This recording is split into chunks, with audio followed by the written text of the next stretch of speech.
తీసుకురావడానికి అనేక మంది వ్యక్తులు చనిపోవడం కూడా జరిగింది. ఈ స్వతంత్రం అనే వర్డ్ మన చిన్నప్పటి నుండి వింటూనే ఉంటాం.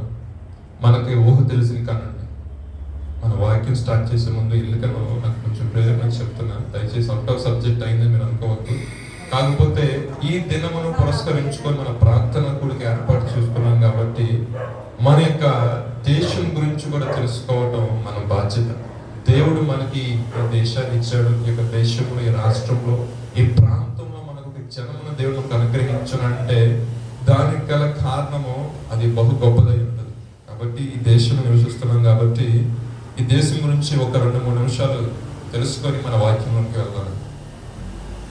స్వతంత్రం రావడానికి ముందు పరిస్థితులు ఒక రకంగా ఉన్నాయి. అనేక మంది పోరాట యోధులు పోరాడారు. దాంట్లో క్రైస్తవ మిషనరీల పాత్ర కూడా చాలా అధికం. మీరు ఇంటికి వెళ్ళిన తర్వాత ఒకసారి గూగుల్ చేసి చూడండి. ఎందుకంటే ఆ చరిత్ర మనకు బుక్స్లో అయితే దొరుకుతుంది. సో బుక్స్ చదివే అంత టైం మీకు లేదు కాబట్టి మీరు ఇంటికి వెళ్ళిన తర్వాత గూగుల్ చేసి చూడండి. దానికి సంబంధించిన విషయాలు మొత్తం వస్తాయి. క్రైస్తవులు ఈ స్వతంత్ర ఉద్యమానికి ప్రముఖ పాత్ర పోషించారు. ఆనాడున్న మిషనరీస్ కానీ, ఆనాడున్న సంఘ సేవకులు కానీ అనేక మందిని నీతి వైపు నడిపించారు, మంచి మార్గం వైపు నడిపించారు. ఇంకా అనేక మంది పోరాట యోధులు పోరాడారు. స్వతంత్రం అనేది 1947 ఆగస్ట్ 14th మనకు రావడం జరిగింది. తర్వాత కొన్ని రోజులు కొన్ని సంవత్సరాల తర్వాత మరలా రిపబ్లిక్ డే అనేది ఒకటి ఫామ్ చేయడం జరిగింది. నేను మిమ్మల్ని అడుగుతున్నారు, మన అందరూ చదువుకున్న వాళ్ళమే కదా, అసలు రిపబ్లిక్ డే యొక్క పర్పస్ ఏంటి చెప్పండి, మీకు తెలిసిన మాటలు.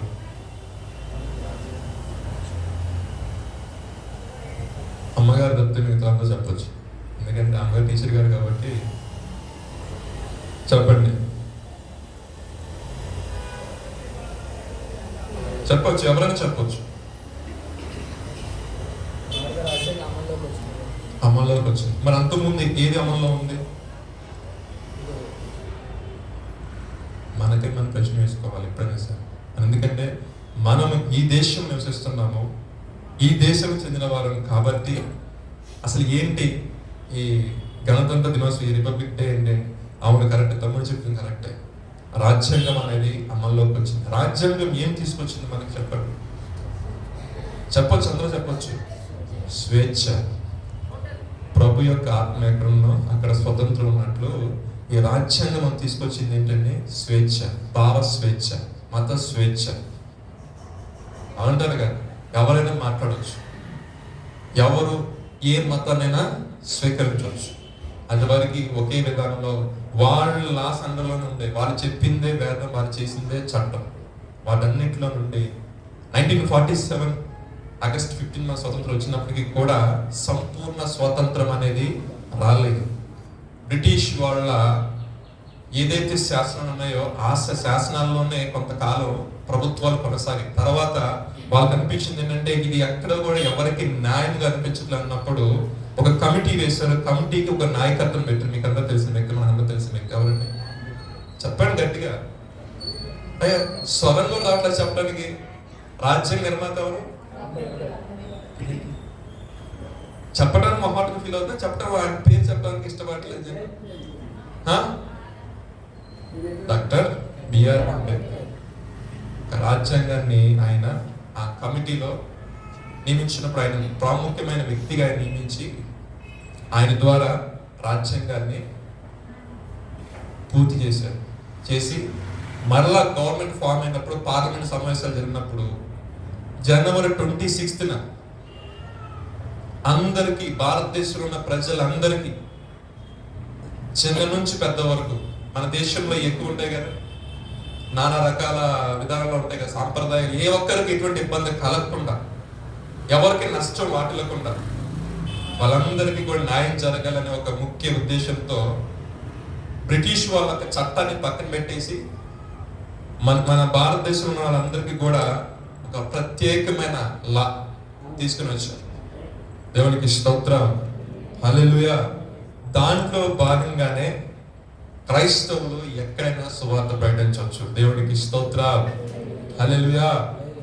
నిజంగా దేవుడికి కన్నా దేవుని యొక్క అమూల్యమైన ప్రణాళిక. నేను దాని నుంచి కొంచెం డీప్ డైవ్ చేసి చూసి అసలు ఏంటి, అసలు ఈ రాజ్యాంగాన్ని క్రియేట్ చేసినప్పుడు వీళ్ళు ఎవరెవరిని అనుసరించారంటే, నేను తెలుసుకున్న ప్రకారం చాలా ప్రాంతాల్లో చాలా రకాలుగా చాలా దేశాలు వాళ్ళ నియమాలు వాళ్ళు అనుసరిస్తున్న కట్టడలు వీళ్ళన్నిటినీ ఇంచుమించు 20 నుంచి 30 దేశాల యొక్క వాళ్ళకి ఏదైతే లాస్ ఉన్నాయో అన్ని కూడా చదివి దాని అన్నింటిని కూడా దాంట్లో గుడ్ ఏది బ్యాడ్ ఏది చేసి మొత్తం సెగ్రిగేట్ చేసి ఏది భారతదేశ ప్రజలకు మేలు చేస్తుందో దాన్ని మాత్రమే పొందుపరచారు. దాంట్లో ఈ రోజున దేవుడు మనకు కృపనిచ్చాడు. నిజంగా ఎవరు ఏ విధంగా మాట్లాడే బాగా స్వేచ్ఛనిచ్చారు. మంచిగా ఎవరైనా మంచిగా వ్యాపారం చేసుకునేటట్టు, మంచిగా ఎవరైనా సరే ప్రభువుని చెప్పేటట్టు. ఎవరు ఇప్పుడు ఒకప్పుడు నేను దేవుడిని ఎరిగిన ప్రజగా ఉన్నాను, ఆ లా ప్రకారం వెళ్తే ఖచ్చితంగా దాంట్లోనే చెడిపోవాలి. కానీ వచ్చిన కొత్త లా చూసారా, కొత్త నిబంధన లాంటిది దేవునికి స్తోత్రం. దీని ప్రకారం అయితే ప్రభుని యేసుక్రీస్తు నేను అంగీకరించడానికి స్వేచ్ఛ అనేది ఉంది, దాని నుంచి మాట్లాడటానికి ఒక స్వేచ్ఛ అనేది రావడం జరిగింది. దైవవర్తమానంలోకి వెళ్దాం. ఇది కొంచెం చెప్పాలి, కొంచెం ఇంట్రడ్యూస్ చేద్దామని. మీరు చదువుకునేటప్పుడు మీకు ఓన్లీ మీ బుక్స్ గురించి అనే కాదు, కానీ అప్పుడప్పుడు కాస్త రాజ్యం గురించి కూడా తెలుసుకుని, అప్పుడప్పుడు కాస్త భారతదేశ యొక్క చరిత్ర గురించి కూడా తెలుసుకుని, అప్పుడప్పుడు క్రైస్తవ మిషనరీస్ వాళ్ళు చేసిన త్యాగం, వాళ్ళు చేసిన ఏదైనా కార్యక్రమం అవన్నీ కూడా తెలుసుకోవటం మనకు ఎంతో ఆశీర్వాదకరం. బైబిల్లోకి వెళ్దాం. వాక్యం చూద్దామని పరిశుద్ధ గ్రంథంలో నుండి కొరింథీయులకు రాసిన 2వ పత్రిక 3వ అధ్యాయము 17వ వాక్యం. అందరికీ తెలిసిన వాక్యము. ప్రభువే ఆత్మ, ప్రభు యొక్క ఆత్మ ఎక్కడ ఉండునో అక్కడ స్వాతంత్రము ఉండును. చక్కగా క్లియర్ గా రాయబడి ఉంది. ప్రభువే ఆత్మ, ప్రభు యొక్క ఆత్మ ఎక్కడ ఉండను మనకి అక్కడ స్వతంత్రం ఉండను. అంటే ఒక వ్యక్తి యొక్క జీవితంలో స్వతంత్రం రావాలంటే ఆ వ్యక్తిలో ఎవరు ఉండాలండి? దేవుని యొక్క ఆత్మ ఉండాలి. దేవుని యొక్క ఆత్మ, ఇప్పుడు నేను అంటాను దేవుని యొక్క ఆత్మ అందరిలో ఉంటుందంటే అది కొందరిలోనే ఉంది. అదేంటని అంత మాట అనేసారని మీరు అడగచ్చు. ఒక విషయం ఏంటంటే దేవుని యొక్క ఆత్మ అనగా పరిశుద్ధాత్ముడు మనలోకి రావాలంటే మన పాత రోత జీవితాన్ని విసర్జించి యేసుక్రీస్తుని మనం సొంత రక్షకుని అంగీకరించి మారు మనసుతో కలిగిన బాప్తిస్మం తీసుకున్నప్పుడు పరిశుద్ధాత్ముడు మనలోనికి వస్తాడు. ఎప్పుడైతే ఆ పరిశుద్ధాత్మ ప్రభు యొక్క ఆత్మ మనలోకి వస్తుందో మనకి ఏం కలుగుతుంది? స్వాతంత్రం. దేని నుండి స్వాతంత్రం కలుగుతుంది మనకి? బానిసత్వం. ఏ బానిసత్వం? బాప్తిస్మం తీసుకోక ముందు ఏదైతే నియమాల్లో నువ్వు బానిసగా ఉన్నావో, ఏదైతే పాపంలో బానిసగా ఉన్నావో, ఏదైతే జిగటగల దండుగల పాపంలో పడి ఉన్నావో, దానన్నింటిలో నుండి ఈ పరిశుద్ధాత్మనికి ఏం కలిగజేసిందంటే గొప్ప స్వతంత్రాన్ని కలిగజేసింది. ఇప్పుడు స్వతంత్రం కలిగిన వ్యక్తికి ఏముంటది? సంతోషం ఉంటుంది, సంతోషం ఉంటుంది. ఆ రోజుల్లో మనకి మన యొక్క పూర్వీకులు అని మన పితరులు, మన తల్లిదండ్రులకు ముందున్న మన ముత్తాతలు ఉన్న వాళ్ళ సమయంలో గవర్నమెంట్, బ్రిటిష్ గవర్నమెంట్ ఉన్న సమయంలో వాళ్ళకి స్వేచ్ఛ ఉందా? స్వతంత్రం ఉందా? ఇది మాట్లాడే విధానం ఉందా? వాళ్ళు ఏం చెప్తే అది వినాలి. వినకపోతే ఇంకొకటి ఏంటి? మరణమే వాళ్ళ శాస్త్రం, వేరేది ఉండేది కాదు. హింసించడం, కొట్టడం, చంపేయడం. అంటే బానిసత్వంలో ఏముంటుంది? బాధ ఉంటుంది, అవునంటారా కాదు? కానీ స్వతంత్రం వస్తువులు మనకి ఏముంది? దేవుడు సంతోషం. అందుకని ప్రభు యొక్క ఆత్మ ఎక్కడ ఉంటుందో అక్కడ స్వతంత్రం ఉంటుంది. పాపంలో జీవించినంత కాలం ఆ వ్యక్తి యొక్క జీవితంలో పైకి ఎలా ఉంటుందంటే సంతోషం ఉంటుంది, కానీ నిజమైన సంతోషం అనేది ఉంటుంది. ఎందుకంటే పాపంలో జీతం ఏంటంటే మరణం. ఆ మరణం వల్ల దేవుడికి సంతోషం లేదంట. సంతోషం లేదు కాబట్టి కనీసము ఒక విధమైన మార్పు కలిగించేద్దాము అని తన కుమారుడు యేసుక్రీస్తు వారిని భూమి మీద పంపించారు. అయితే పరిశుద్ధ గ్రంథం సెలవిస్తుంది, అపోస్తలుడు పౌలు గారు అంటారు, సువార్త అంటే అందరికి ప్రకటించారంట. ఆయన అందరికి ప్రకటించారంట. అంటే అంగీకరించిన వారు కూడా ప్రకటించారు. కానీ కొంతమంది అంగీకరించిన దానికి ఆయన ఎంతో దుఃఖాకారుడయ్యాడు. కానీ అంటాడు లాస్ట్ లో వాళ్ళు అంగీకరించకపోవడం గల కారణం మనకి తెలియదు, కానీ వాళ్ళు దాని కొరకే, నరకం కొరకే నియమించబడిన వారు అంటారు. ఒక ఓట్ కలిసి వదిలేసారు. ఎన్నానా యేసుక్రీస్తు గురించి చాలా మందికి తెలుసు. యేసుక్రీస్తుని అంగీకరించమంటే వాళ్ళు అంటారు, మేము అందరిలో ఒకలా చూస్తాం కానండి, ఆయన సపరేట్ గా చూడమండి అని అనే జనంగా ఉంటున్నారు. యేసుక్రీస్తు అని మాకు ఇష్టమేనండి, కానీ మేము చర్చికి అయితే రామండి అనే వాళ్ళు కొంతమంది ఉన్నారు. యేసు ప్రభు అంటే మాకు ఇష్టమండి, కానీ బాప్తిసం తీసుకోమండి అనే వాళ్ళు కొంతమంది ఉన్నారు. కానీ ప్రభు వాక్యం సెలవిస్తుంది, ఎవరైతే నమ్మి బాప్తిసం తీసుకుని దేవుని యొక్క ఆత్మను పొందుకున్నాడో వాడు స్వతంత్రంగా తీర్చబడతాడో వారి మీద ఎటువంటి పాప నియమానికి తావులేదు, ఎటువంటి పాపానికి అతని మీద అధికారం, ఎటువంటి సాతాన్ యొక్క బంధకాలకి అధికారం. ఎందుకంటే దేవుడే అతన్ని విడుదల చేసి దేవుడే అతనికి స్వతంత్రం ఇచ్చాడు. పిలిపిలు రాసిన పత్రిక 3వ అధ్యాయం 20-21 వాక్యాలు చదువుతున్న ఒక మాట, 17వ వాక్యం చదవండి.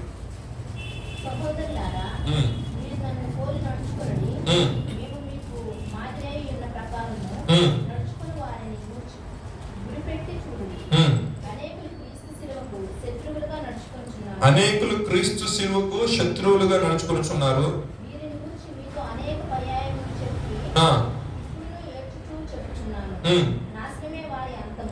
ఏమని చెప్తున్నాడు దేవుడు? ఎవరి గురించి చెప్తున్నారు ఈ మాట? సిలువను గురించి. యేసు క్రీస్తు సిలువను శత్రువులుగా నడుచుకొనుచున్నారు కొంతమంది. వీరిని గురించి మీకు అనేక పర్యాలు చెప్పి ఇప్పుడు ఎదురు చెప్తున్న నాశనమే వారి అంతము, వారి కడుపే వారి దేవుడు, సంగతులు యందు భూ సంబంధమైన వాటి యందే మనసు ఉంచున్నారు. నేను ఇన్ డీటెయిల్ గా చెప్పను కానీ జరుగుతున్న పరిస్థితులన్నీ కూడా మీరు ఎరిగే ఉన్నాయి, అవునంటారు కదా. నేను ఇన్ డీటెయిల్ నేను లోపల ఎంత డీటెయిల్, మీరు డైలీ మీరు న్యూస్ చూస్తున్నారు, డైలీ మీరు అన్నింటిలో మీరు ఫాలో అవుతున్నారు కాబట్టి ఇక్కడ దేవుడు చెప్తున్న మాట ఏంటంటే యేసు క్రీస్తు యొక్క సిలువను గురించి వాళ్ళు ఎలా తయారవుతున్నారంటే శత్రువుగా తయారవుతున్నారు.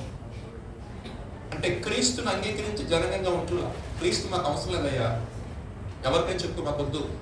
కానీ దేవుడు అపోస్తలుడైన పౌలు అంటాడు, వాళ్ళ గురించి నేను అనేక పర్యాలు చెప్పాను, ఇప్పుడు మళ్ళీ ఏడ్చి చెప్తున్నా, వాళ్ళు నమ్మట్లేదు, వాళ్ళు అంగీకరించట్లేదు అని చెప్తూ అంటాడు. చివరికి ఒక మాట కోట్ చేస్తున్నాడు, ఏంటంటే వాళ్ళకి ఇక నాశనమే వాళ్ళంతా. వాళ్ళకి ఏంటంటే వాళ్ళ కడుపే వాళ్ళ దేవుడు, వాళ్ళు ఏదైతే చట్టం చేసుకున్నా అదే మాకు చట్టం.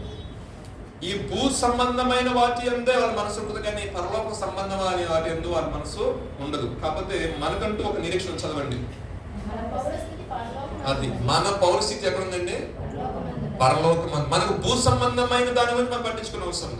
కాకపోతే మన ఈ దేశంలో నివసిస్తున్నాం కాబట్టి ఈ దేశ రక్షణ కొరకు, ఈ దేశం క్షేమం కోసం ప్రార్థన చేయాల్సిన బాధ్యత మనకి ఉంది. ఈ దేశ అధికారుల విషయంలో ప్రార్థన చేయాల్సిన బాధ్యత మనకు ఉంది. ప్రభు వాక్యం చెప్తుంది, నీ పైన అధికారుల విషయంలో నువ్వు ప్రార్థన చేయాలి, నీ అధికారులకు నువ్వు లోబడి ఉండాలి, దేవుడి వాక్యం సెలవిస్తుంది. కాబట్టి మనం వీటన్నిటి భూ సంబంధమైన వాటి అని మనసు పెట్టక మనకు పౌరస్థితి పరలోకమందున్న విషయాన్ని ఎల్లప్పుడూ మనం గుర్తు చేసుకున్నాం. దేవుడు మనకు స్వతంత్రం ఇచ్చాడంటే మనం ఇక్కడ జీవించాలని కాదండి.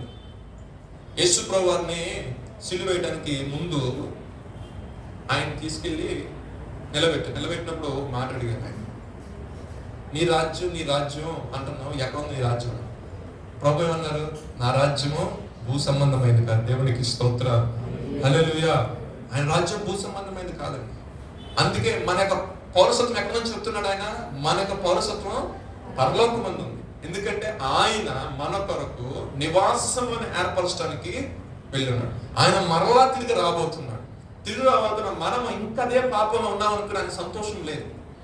ఎవరైతే ఆ పాపాన్ని విసర్జించి స్వతంత్రులుగా ఉంటూ ఆయన యొక్క రాకడతో ఎదురు చూస్తారో వారు ఆ పౌరసత్వం అనుభవించడానికి దేవుడు యోగ్యులుగాను అర్హులుగాను మారుస్తాడు. అయితే ఒక మాటను చెప్పాలని ఆశపడుతున్నా.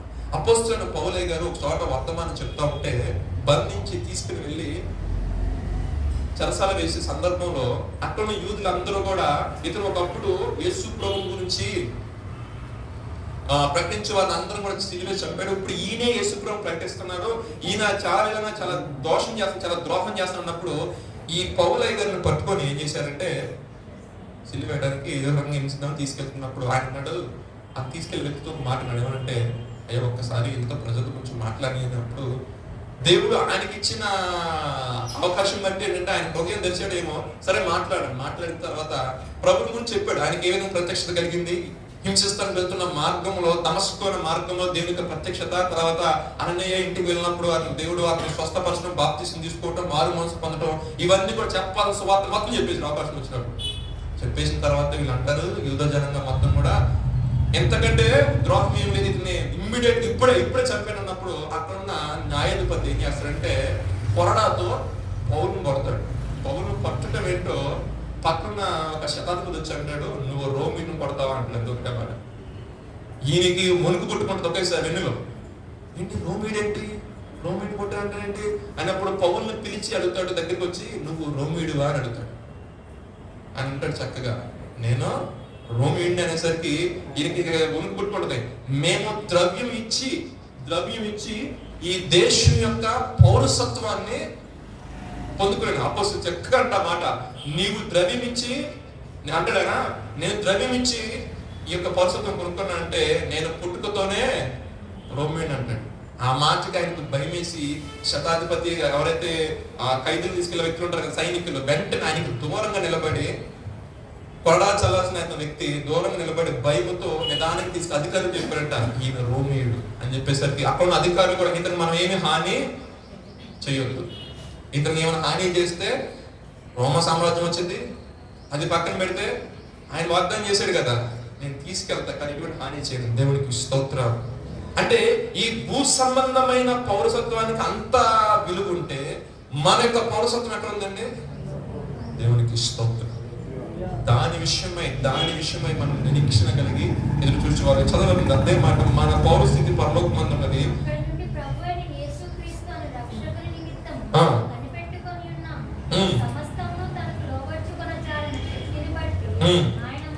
ఆయన మన దీన శరీరములను దేవునికి స్తోత్రం. ఎప్పుడైతే మనం మారు మనసు తగిన ఫలం మనం ఫలిస్తూ ఉంటామో, మన యొక్క దీన శరీరం అంటే ప్రభు యేసు ప్రభు వారిని చూసినట్లయితే ఆయన గురించి సాత్వికుడు. ఇప్పుడు మనం ఆయన వెంబడించే వారిగా ఉంటూ ఆయన అడుగుజాలు నడుస్తున్నప్పుడు మనలో పాపం అనేది చెమరాదు, మనలో అహంకారం అనేది రాదు. ఎందుకంటే ఆయన సర్వ సంపదలు గని అయి ఉండి ఆయన నీ కొరకు నా కొరకు ఏం చేశాడు? పరలోక రాజ్యమును విడిచిపెట్టి, సింహాసనం విడిచిపెట్టి, తన్ను తాను రిక్తులుగా చేసుకొని దాసులు స్వరూపం నడుచుకునే భూమి ఆయన జన్మించారు. ఎంతో ఆయన జీవించినంత కాలం ఎక్కడ కూడా ఆయన ఎక్కడికి లోటు సాక్షి కరుణామయుడు, ప్రేమమూర్తి, దీన మనసు కలిగిన వాడు, సాత్వికుడు. ఇప్పుడు ఏమంటున్నాడు? మన యొక్క దీన శరీరాన్ని ఆయన ఏం చేస్తాడంటే మహిమగల శరీరముగా మార్చగా తీసుకువెళ్ళిపోతాడు. దేవునికి స్తోత్రం. క్రైస్తవులు మనము రెండవ రాకడ విషయంలో చాలా శ్రద్ధ, ఆసక్తి కలిగి ఉండాలి. ఇంకనూ బాప్తిసం తీసుకోకుండా, ఇంకనూ రక్షణ తీసుకోకుండా, ఇంకనూ మారు మనసు తగిన ఫలం ఫలించకుండా, ఇంకనూ ఆత్మలో ప్రార్థన చేయకుండా, ఇంకనూ ఆత్మలో మూలకుండా, ఇంకనూ ఆత్మ సంబంధమైన వరాలను రుచి చూడకుండా వారు ఉన్నట్లయితే మనము ఈ దినాన్ని మనం తీసుకున్న ఏంటంటే కనీసం బాప్తిసం తీసుకోవాలి, కనీసం ఆత్మ సంబంధమైన వరములను ఫలమును అనుభవించడానికి ఇష్టపడాలి, ఆత్మ సంబంధం మనం ఎదగాలి, దీన మనసు కలిగి దేవుడు అనుగ్రహించిన మహిమను పొందుకునే వ్యక్తిగా మనము ఉండాలి. దేవునికి స్తోత్రం. ఒక విషయం ఎల్లప్పుడూ మన మైండ్ లో నడుస్తూ ఉండాలి.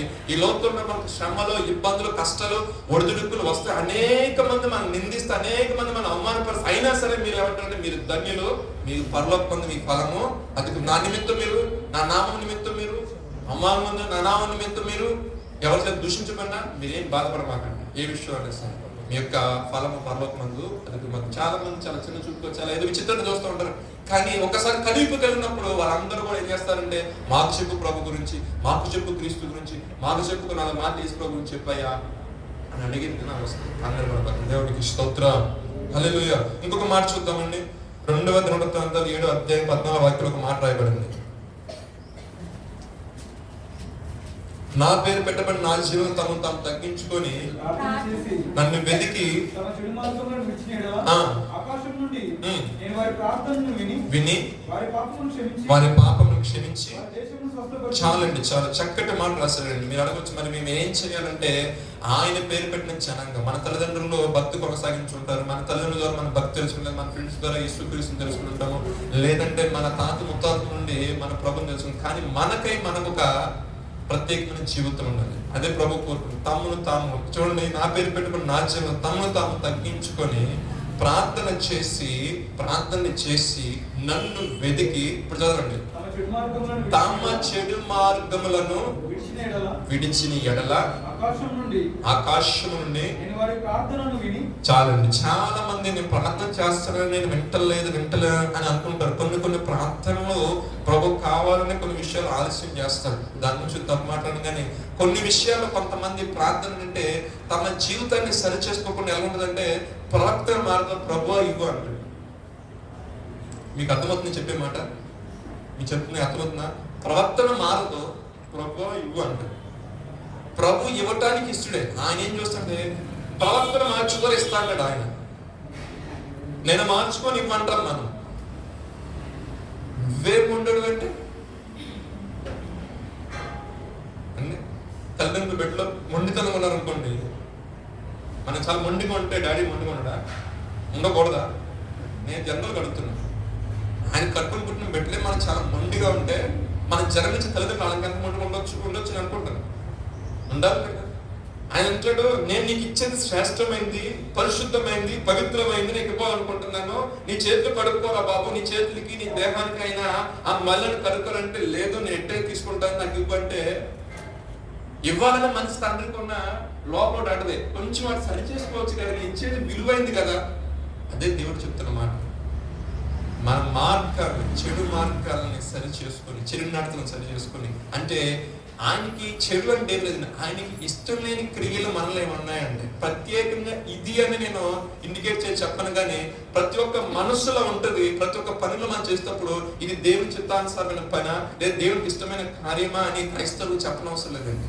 ఆటోమేటికల్లీ వెనక నుండి ఇలా లోపల ఒక స్వరం మాట్లాడుతూ ఉంటుంది, బాబు నువ్వు ఈ పని చేయకూడదు, నీకు ఇది తగదు, నువ్వు ఇలా మాట్లాడకూడదు, ఇలా నువ్వు దూషించకూడదు, ఇటువంటి వ్యర్థమైన మాటలు నువ్వు వదలబోతు మాటలు నువ్వు మాట్లాడకూడదు, నువ్వు ప్రత్యేకించబడిన వ్యక్తివి కదా, నువ్వు కూర్చోవలసిన స్థలం ఇది కాదు, నువ్వు సహాసం చేయవలసిన ఇటువంటి వారితో కాదు, నువ్వు కొంచెం సపరేట్ చేసుకోవచ్చు కదా అని ఎప్పటికప్పుడు పరిశుద్ధాత్ముడు నొక్కి చెప్తా ఉంటాడు. ఎవరికి అటువంటి అనుభవం లేరండి?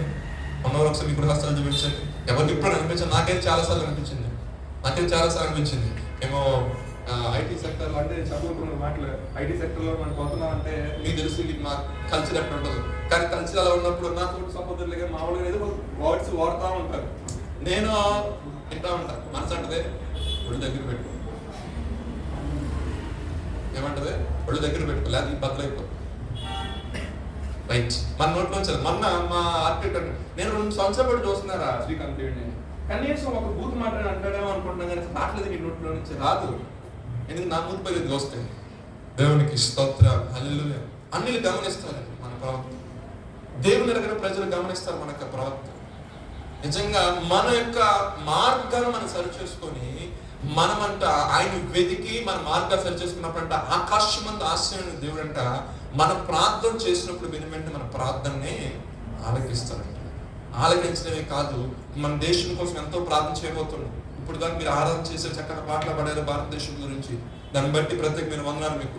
ఇప్పుడు ఏంటంటే మనం చేసే ప్రార్థన దేవుడు అంగీకరించే ఫస్ట్ ఆయన ఎదక్కాలి. మన క్రియలు సరి చేసుకుని, ప్రభా ఈ విషయంలో పడిపోయి ఈ విషయంలో చెప్పుకుని మీకు నేను సరి చేసుకుంటాను, నా దేశంలో కృప చూపించు, నా దేశంలో నాకు శాంతిని నసుగు ప్రభా, అయా నా దేశంలో ఇంకా నేను ఎదిగిన ప్రజలు, రక్షణ ఆనందం లేని ప్రజలు నాకు ప్రభా, రక్షణ ఆనంద దేశంలో కలిసి ప్రార్థన చేసినప్పుడు దేవుడు వెనువెంటనే ప్రార్థన ఆలకిస్తాడు. ఒక మాట చూద్దామండి. పేతురు రాసిన పత్రిక 2వ అధ్యాయం 9-10 వాక్యాలు. యాక్చువల్గా నేను అనుకోవటం ఏంటంటే 10-15 minutes మెసేజ్ చదవండి. ఒక నిమిషం ఆగండి. ఏమనుకున్నామంటే త్వరగా ఎర్లీగా వస్తే రిపబ్లిక్ డేకి సంబంధించిన మెసేజ్ తీసుకొని తర్వాత ఫాస్టింగ్ ప్రేయర్ స్టార్ట్ చేద్దామన్నారు పాస్టర్. మీరు వచ్చేసరికి 11 అయింది. సో 2 క్లబ్ అయినాయి కాబట్టి దయచేసి మీరు కొంచెం వేచి ఉండండి. పూట మనకు తినకపోతే కొంచెం లేట్ అయినా ఏం పర్లేదు, మనకి సంవత్సరం మొత్తం దేవుడు సమృద్ధిగా ఇస్తాడు. దేవునికి స్తోత్రం, హల్లెలూయా. చదవండి అమ్మా. ఒకప్పుడు ప్రజగా ఉండగా దేవుని ప్రజ అయితిరి, ఒకప్పుడు కనికరింపబడక. ఎందుకని ఆ మాట నేను చెప్తున్నాను? ఒకప్పుడు ప్రజగా ఎందుకు లేరు? ఒకప్పుడు ఎవరి కింద ఉన్నారు? ఒకప్పుడు సాతానుగాడి యొక్క బంధకాల కింద ఉన్నారు. ఒకప్పుడు దేవుని యొక్క వాక్యం తెలుసు, ఏదో నామకార్థ క్రైస్తవుడిగా సండే నేను చర్చికి వెళ్ళాలి కాబట్టి నేను చర్చికి వస్తున్నా అన్నట్టు వచ్చారు.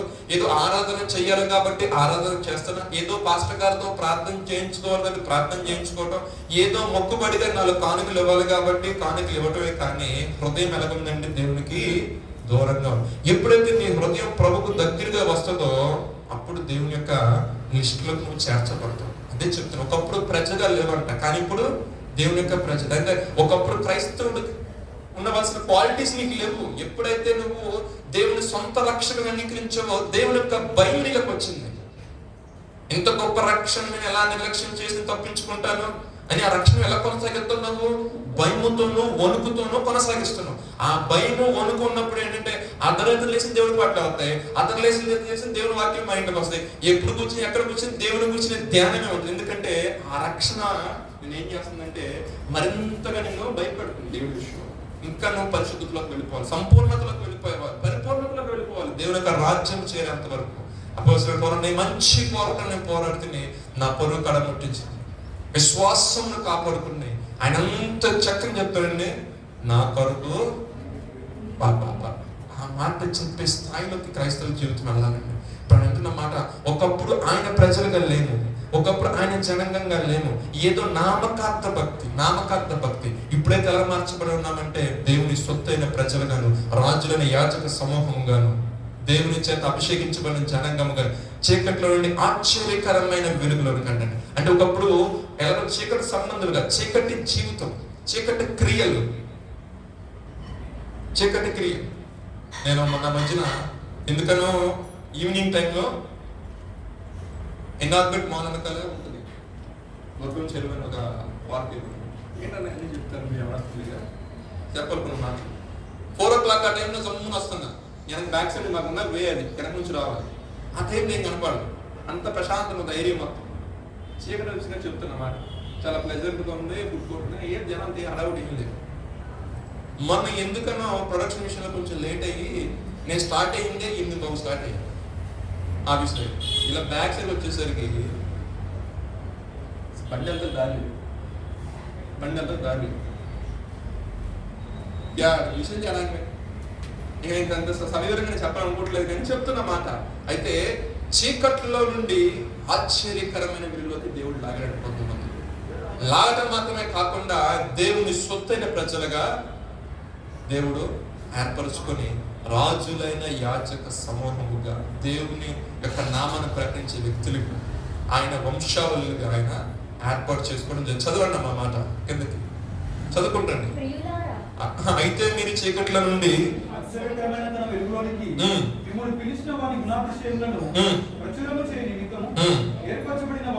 ఏర్పాటు చేయబడిన వంశమును, రాజులైన యాజక సమూహము, పరిశుద్ధ జనమును, దేవుని సొత్తైన, ఒకప్పుడు ప్రజగా ఉండక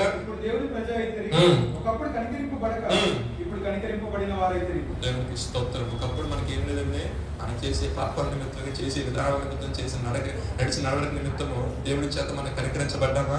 కనికరించబడిన స్థితిలో ఉన్నాము. ఎప్పుడైతే మీరు దేవుడి చేత రక్షించబడ్డారో, ఇప్పుడు దేవుడి చేత ఏమవుతున్నారు? కనికరించబడ్డారు. అది మీరనే కాదు, కానీ ప్రకటిస్తున్న మేమే కావచ్చు, వింటున్నా మీరే కావచ్చు, అందరేళ్ల కొరకు చూపించేవాడు ఎవరండి? ప్రభువైన యేసుక్రీస్తు వారు. దేవునికి స్తోత్రం. చివరి ఒక మాట చెప్పి నేను మీకు గురించి ఆశపడుతున్నాను. మత్తయి సువార్త 6వ అధ్యాయం 33వ వాక్యం చదవండి. కాబట్టి మీరు ఆయన రాజ్యమును, ఆయన నీతిని మొదటగా వెతకండి. మనకి ఏది కావాలా ఏంటి అనేది చాలా మంది గందరగోళంగా ఉంటారు. కొంతమంది యేసు ప్రభువుని నమ్ముకుంటే స్వస్థత వచ్చింది, రైట్, 100%. ఎందుకంటే ఆయన చేసిన సువార్తలో ఫస్ట్ మిరకిల్స్ అనేవి ఖచ్చితంగా క్రీస్తులో ఉన్నాయి. క్రీస్తు నమ్మించే వారి జీవితంలో అద్భుతాలు జరుగుతాయి. జరిగినాయి కదా అని చెప్పేసి, అయిపోయింది కదా అని చెప్పేసి వెళ్ళిపోవడం కాదు. యేసుప్రభువు అంటే వెళ్తున్న మార్గంలో 10 మంది కుష్ఠరోగులు వచ్చారండి ఆయన దగ్గరికి. అందరూ తెలిసిన విషయం. 10 మంది కుష్ఠరోగులు వస్తే 10 మంది స్వస్థత ఇచ్చారంట దేవుడు. అయితే ఒక్కడ మాత్రం తిరిగి వచ్చాడంట, నేను శుద్ధిని అయ్యానయ్యా అన్నప్పుడు. మరి మిగతా 9 మంది ఏమైపోయారంటే తెలియదు. 9 మంది ఏమైపోయారంట అని వెళ్ళిపోయారు.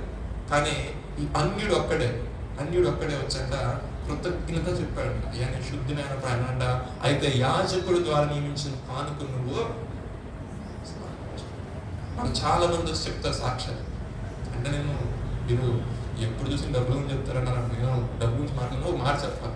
దేవుడు ఏదైనా నీ జీవితంలో బలహీన చేత బాధపడుతున్నప్పుడు హాస్పిటల్లో లచ్చలు మొత్తం పోస్తుంది, వేలు పోస్తాడు. దేవుడు స్వస్థ ఇచ్చినప్పుడు ప్రభు అంటే పోయిన వారం నాకు బలహీనత వచ్చిందండి, స్వస్థపరిచాడండి, మీరు నా కోసం ప్రార్థన చేయండి. అది కరెక్ట్ పద్ధతి కాదు. అనారోగ్యం వచ్చింది, హాస్పిటల్ పాలయ్యాను, స్వస్థత ఇచ్చాడు దేవుడు స్తోత్రం, మంచిది.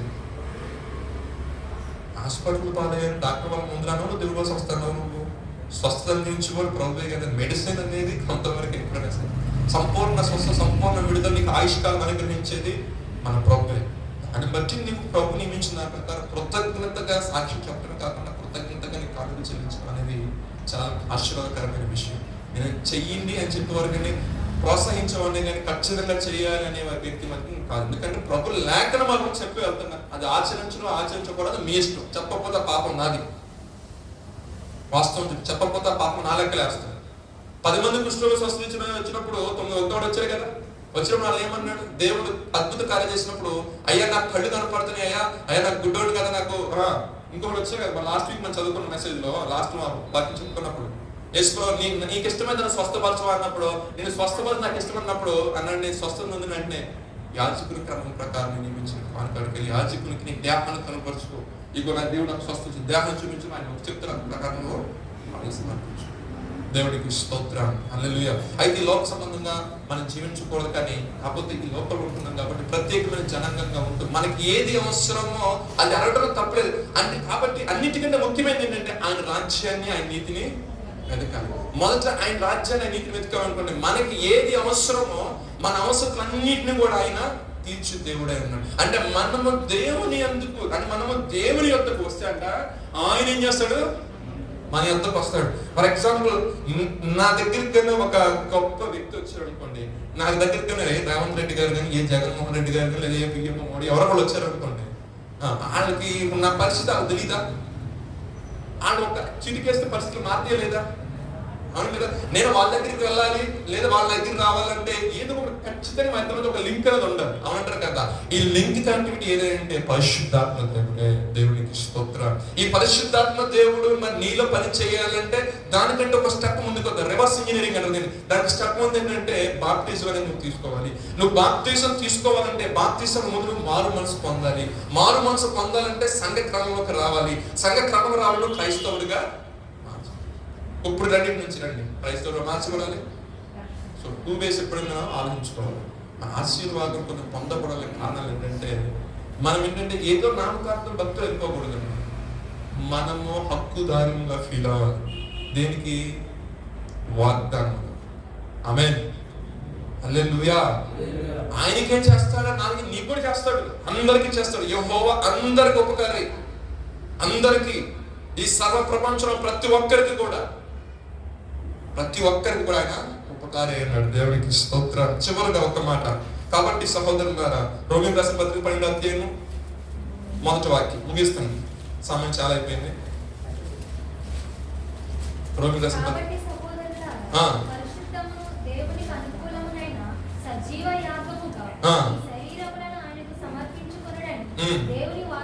దేవుని వాత్సల్యమును బట్టి మిమ్మల్ని చాలండి. మరొక్కసారి పరిశుద్ధమును దేవునికి అనుకూలమైన సజీవ యాగముగా మీ శరీరములను ఆయనకు సమర్పించుకున్నాడని దేవుని వాత్సల్యమును బట్టి మిమ్మల్ని ఇట్టి సేవ మీకు ఎందుకన్నా మార్చుతున్నాడు. ఈ శరీరం అనేది రకరకాలుగా కాసేపు ఎక్కువ అనుకోండి, ఎక్కువ ఆలోచిస్తున్నాడు. దాన్ని కంట్రోల్ చేయాలని కొంత ఫాస్టింగ్ బెటర్ అనమాట. నీ శరీరం నీ కంట్రోల్ లేకపోయింది అనుకోండి, ఆటోమేటిక్గా అది దాని ఇష్టానుసారం ప్రవర్తిస్తూ ఉంటుంది, ఇష్టానుసారం కోరికలు వస్తూ ఉంటాయి. అందుకే మీరు శరీరానుసారంగా ఉండొద్దు, మీరు ఆత్మానుసారంగా ఉండండి. ఆత్మానుసారంగా ఉంటే దేవుడు ఆత్మ అయినాడు కాబట్టి ఆ ఆత్మ చెప్పే మాటలు మనకి ఎన్నికల్లోకి వస్తాయి. శరీరానుసారంగా ఉన్న ప్రవర్తన అనుకోండి, శరీరానుసారంగా ప్రవర్తన అపవిత్రత వైపు ఏం చేస్తారని నడిపిస్తూ ఉంటుంది. అంతా షార్ట్ కట్టే అంటది. షార్ట్ కట్ వెళ్ళిపోవచ్చు అంట. ఆ షార్ట్ కట్ రేపు మెయిన్ కట్ అయిపోతారు, మెయిన్ హెడ్ కట్ అయిపోతారు అనుకుంటున్న పరిస్థితి. అడ్డంగా సంపాదించాలని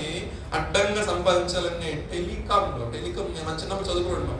టెలికాం ఇండస్ట్రీలో అడ్డంగా సంపాదించాలని చెప్పేసి కొన్ని కోట్లు సంపాదించింది. తర్వాత స్కాన్ అని చెప్పి తీసుకెళ్ళి జైల్లో పడేసి షార్ట్ కట్ నేను ఎప్పుడు కూడా తీసుకెళ్ళి అంటే నిన్ను కట్టడాల బాగా చేస్తాను. ఎప్పుడైనా సరే దేవుని యొక్క ఆత్మ చేత నడిపించబడ్డాం అనుకోండి, జ్ఞానం చేత నడిపించబడ్డాం. అందుకే ఈ లోక సంబంధమైన జ్ఞానం మనకు అవసరం. పరలోక సంబంధమైన జ్ఞానం ఉంటుందంట, అది దేవుని యొక్క జ్ఞానం. ఈ లోక సంబంధమైన జ్ఞానం దెయ్యపు జ్ఞానం అని పరిశుద్ధ లేఖనాలు సెలవిస్తారు. మనము పరిశుద్ధంలో దేవునికి అనుకూలంగా మనక శరీరం సజీవ యాగం అంటే తగిలించుకోమంటారంటే యాగం అంటే సజీవ యాగం చేయమని తీసుకుని దాంట్లో పెట్టారు కదా, యాగం అంటేదే కదా.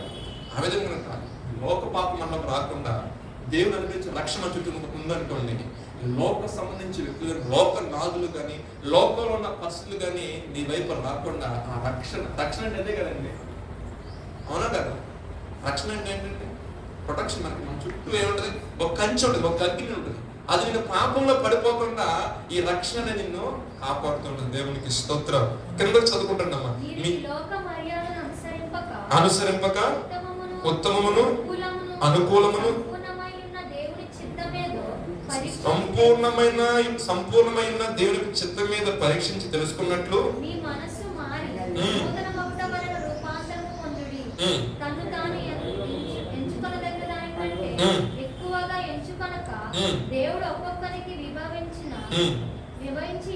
విశ్వాస పరిమాణ ప్రకారము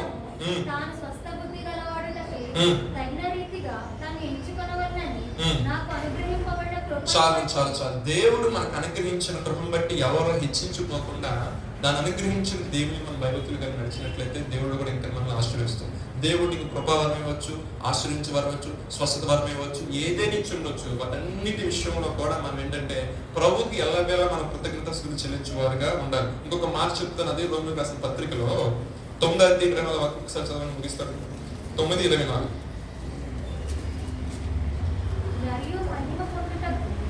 ఆయన ముందుగా సిద్ధపరిచిన కరుణా పాత్ర ఘటముల ఎడల అనగా యూదులో నుండి మాత్రమే కాక అన్య జనుల నుండి ఆయన పిలిచిన మన ఎడల, మీరు అనుకోండి, మన ఎడల ఆ ప్రకారము నా ప్రజలు కాని వారికి నా ప్రజలని, ప్రియురాల దానికానికి ప్రియురాలని పేరు పెట్టుదును. మరియు జరిగినది ఏమనగా, మీరు నా ప్రజల కారని ఏ చోట ఆ చోటనే చదవండి అని హోషే గ్రంథంలో రాయబడింది. మరియు ప్రభు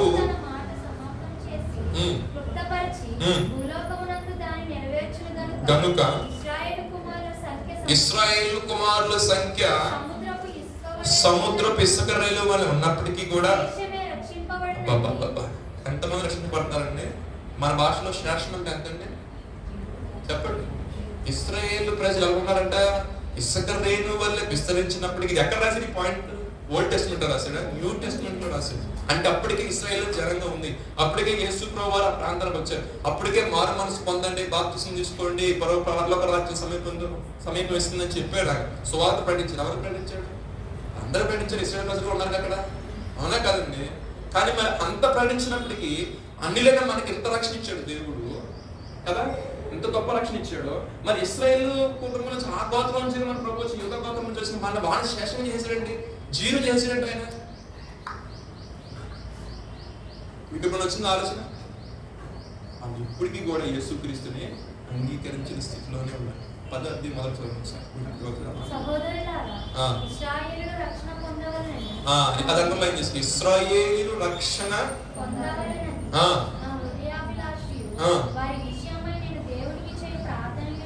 ఎవరు చెప్తున్నారు ఆ మాట? చక్కటి మాట చెప్తున్నాడు ఆయన. ఏంటంటే ఎవరి గురించి? ఇశ్రాయేలు ప్రజలకు ఒకటి తెలుసు, ధర్మశాస్త్రం ఉంటే తెలుసు. ధర్మశాస్త్రం మూలంగా ఏ వ్యక్తి కూడా నీతిమంతుగా తీర్చబడడు. యేసుక్రీస్తుని నమ్ముకుంటే బాబు మీకు రక్షణ వచ్చేది. ప్రభుపేట వచ్చి వాడు చుట్టుమందులం కాక అని మీ నోటి నుండి వస్తేనే మీరు బతుకుతారు, లేదంటే మీరు మొత్తం జీరో అన్నారు. కానీ ఇక్కడ భక్తులు రాసిన పత్రికల్లో ఇశ్రాయేలు ప్రజలు ఇసుక రేణు వల్ల అంత ఉన్నప్పటికీ కూడా వారు రక్షించబడిన వారు జీరో. వారు ఎప్పుడు రక్షించబడతారంటే ఈ ప్రభు నామం, అంటే యేసుక్రీస్తు నామములో వారు రక్షణ పొందితేనే కానీ వారికి కూడా పరలోకంలోకి యాక్సెస్ లేదు. ఆ మాట రాస్తాడు అక్కడ, ఆ మాట రాస్తాడు. చూడండి చక్కగా రాశారు. ఇశ్రాయేలు రక్షణ పొందబడిన నా హృదయ అభిలాషయు వారి విషయమై నేను దేవునికి ప్రార్థన చేయుచున్నది. వారు దేవుని యందు ఆసక్తి గల వారిని వారిని గురించి సాక్ష్యం ఇచ్చున్నాను. అయినను వారి ఆసక్తి చదవండి. దేవుని నీతిని ఎరుగక తమ స్వనీతిని స్థాపింపకొనుకొని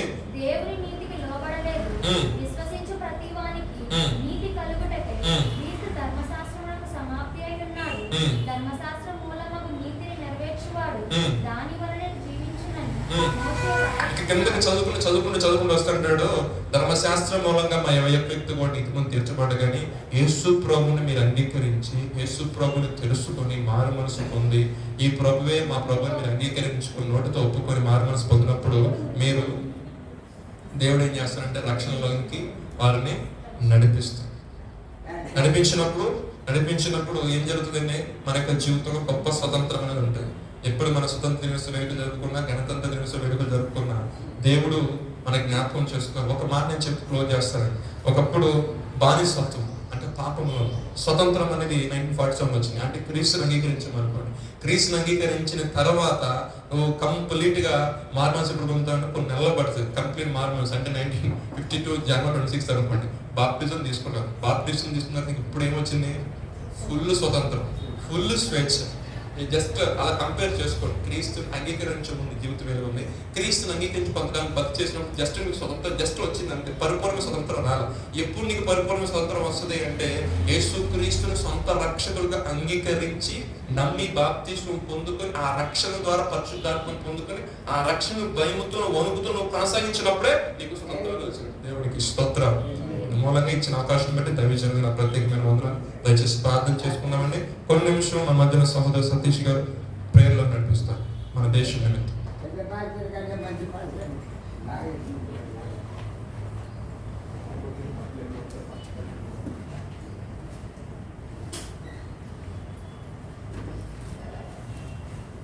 హల్లెలూయా. దేవుడు ఇంతగా ఆయన మాటలతోటి నడిపించిన దాన్ని బట్టి దేవునికి కృతజ్ఞతలు చెల్లిస్తున్నాను.